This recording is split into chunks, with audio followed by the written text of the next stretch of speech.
I was the administrator of Mountain People's Health Council from 75 to 80. I was not the first administrator, I was the second one.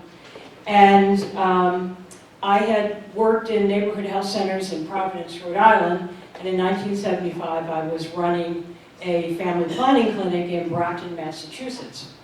And then I came to East Tennessee. And in retrospect, it's pretty amazing that Mountain People's hired a Yankee woman to be their administrator. And when I got here, one of the first people I met was Bert Duncan, and he heard that I was a Yankee.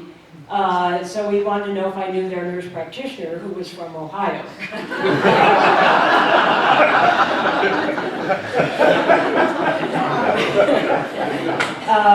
Mountain People's is a consortium, or was then, a consortium of 3 clinics, each of which grew out of the Student Health Coalition and their health fairs and their organizing in Stoney Fork, Petros, and Norma, Tennessee.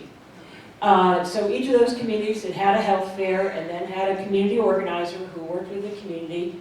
The communities raised money and got foundation money to build their buildings and had a local health council board. And I'm not quite sure who got the idea to put them together into a 3-clinic group.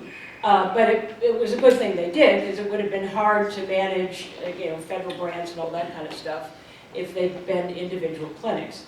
Nonetheless, the structure was that each clinic had its own council, and then there was a Mountain People's board that had people from each of the communities. And my job was really to work with each of the local councils. By the time I brought something to the Mountain People's Board, I would have discussed it with each of the local boards.